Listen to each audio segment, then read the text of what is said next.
Hey guys, so in today's video I want to talk about personal finance because I feel like I haven't done a video like this in a while, and I think this will be useful if you find that you're a beginner and you just want to know how to improve your financial literacy. You want to find out how you could potentially manage your money a bit better. So in today's video I'm going to be talking about 5 things you can do today to help you improve your finances. And part of the reason why I decided to make this video is because you may be at a point where you've decided that you don't want to keep burying your head in the sand when it comes to your finances. Maybe you don't want to make the same financial mistakes that your parents did, or maybe you just simply want to stop spending 100% of your paycheck and you've decided now is the time for you to actually start saving some of that money. So without further ado, let's get started. Okay, so if you're someone who is completely new to personal finance, you may not know that one of the key principles that people will say is to live within your means. And essentially what they're saying is that you don't want to be spending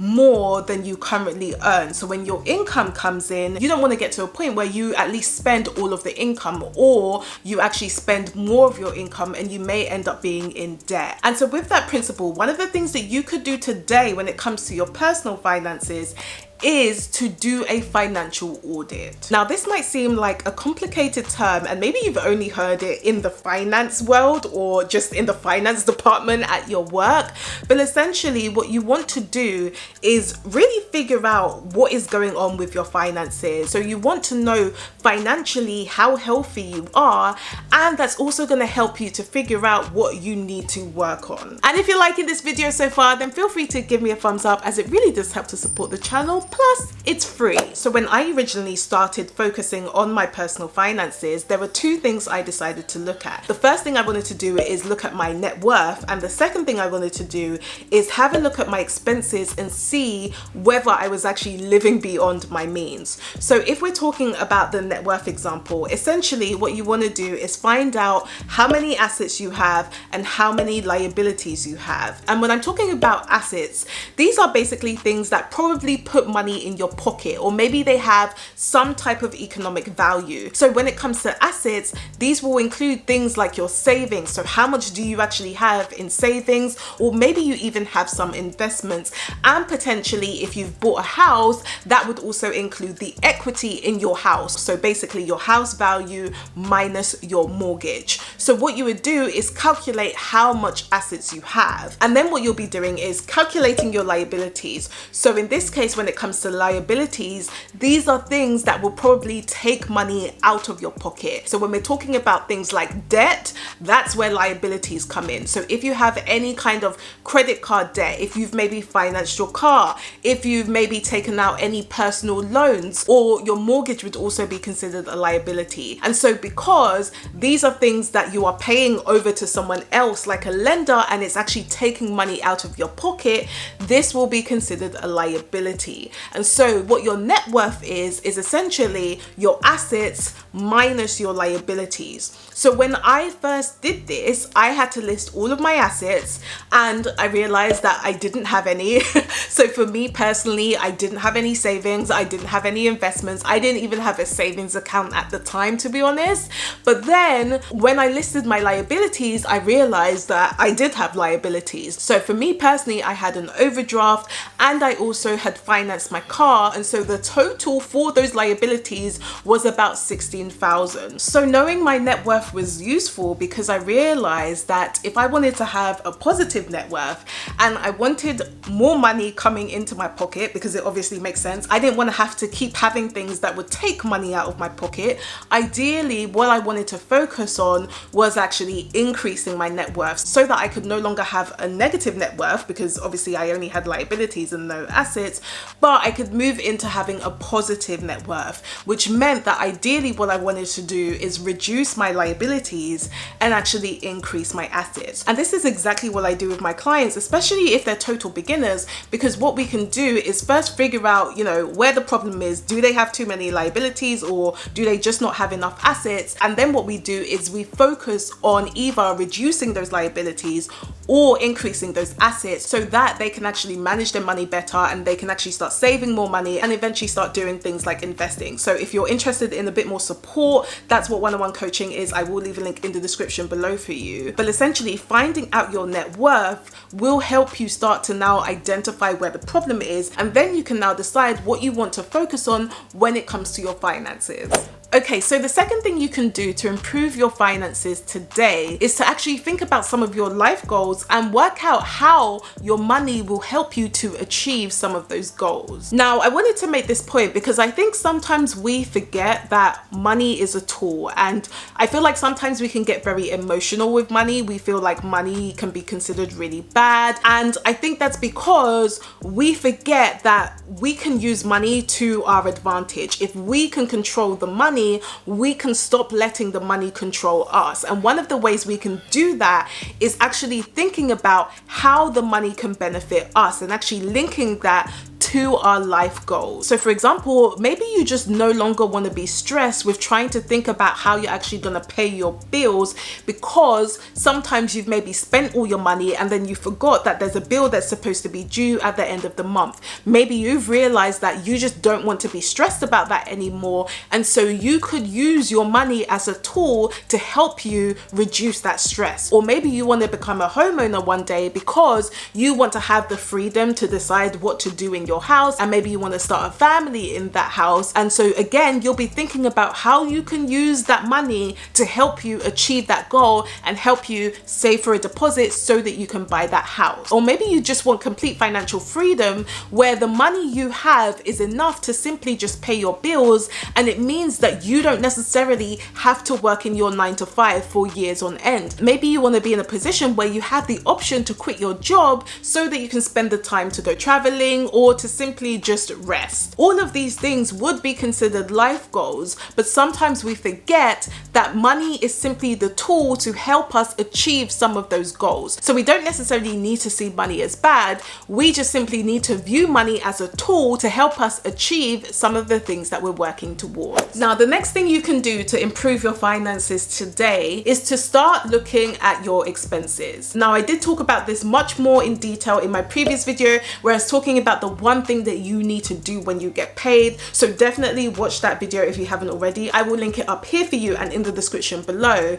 But when I'm talking about, actually reviewing your expenses, what I'm essentially saying is do not be afraid to look at your bank account, because I think that that's probably one of the biggest things that stops us from actually taking control of our money and taking control of our finances, because we have this massive fear of actually looking at our bank account and physically seeing how we spent our money. And I went through the same thing when I first started looking through my expenses, because remember, I was essentially living paycheck to paycheck, okay? I didn't even have a savings account. So for me, having to look at my past expenses, so having to look at how I'd spent my money before, was of course very intimidating, because I had just never done it before and I'd never really saved money before either. But actually overcoming that fear and looking at my expenses helped me to understand my spending pattern, and it was going to be useful when it came to actually planning out my expenses in the future. So had I not actually looked at my previous expenses,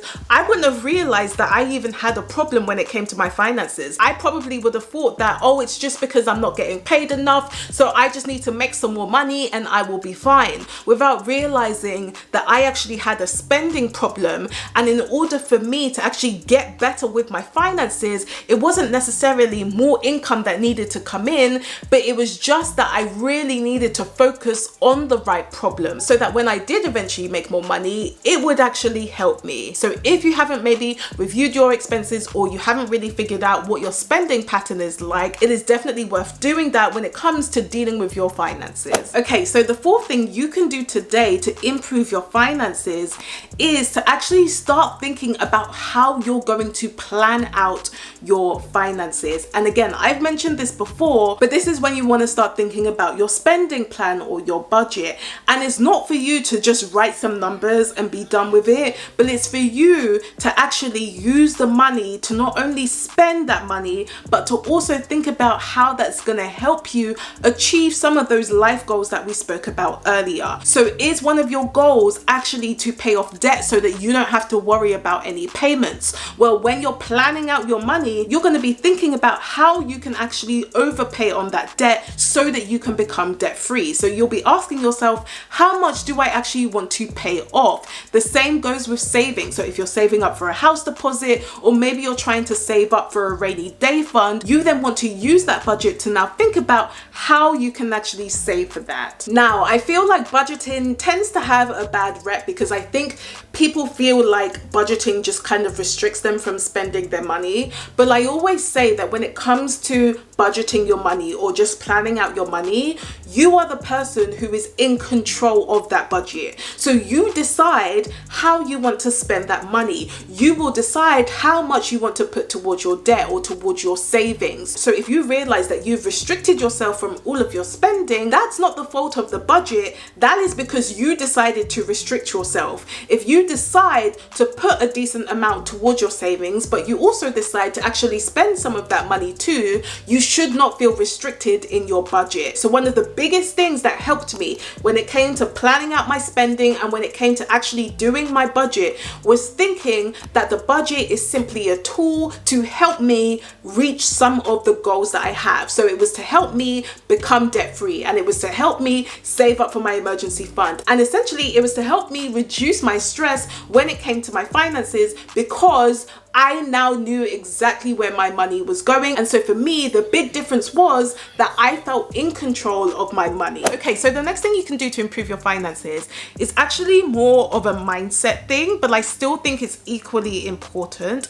And that is to consistently tell yourself that you are never going to give up. And if that maybe means writing in your journal or even praying about it, I definitely think it's worth doing, because we do have to realize that when it comes to our finances, we're not going to go from 0 to 100 in one day. For me personally, it took me 6 months to save my first £1,000 or dollars, and I made so many different mistakes. I kept dipping into my savings. As soon as I thought I was taking one step forward, it seemed like I was taking 2 steps back.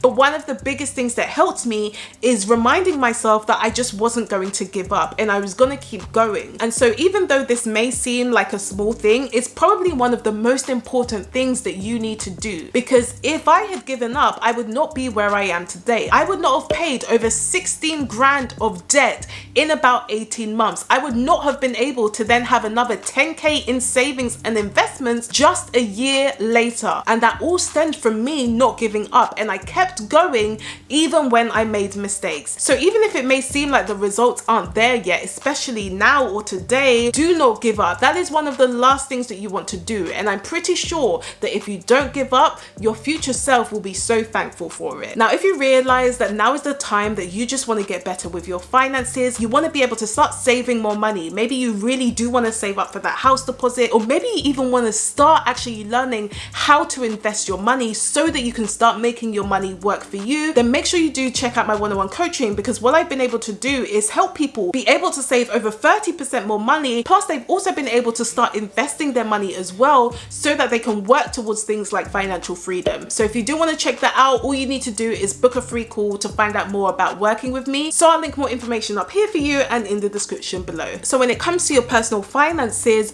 the things that you can currently do today is doing your own financial audit, also thinking about how your money can help you achieve some of your life goals. Make sure you do review your expenses so you can see what your spending habits are like, and that will also help you to start planning out your finances. And with all of those things, remember to not give up. Keep going even if you make mistakes. So if you did like this video, then please do give me a thumbs up if you haven't already, and let me know in the comments what's one thing you're gonna do to improve your finances today. I do post every Tuesday, so if you would like to know more, then of course you can subscribe to my channel, and I will see you guys next week.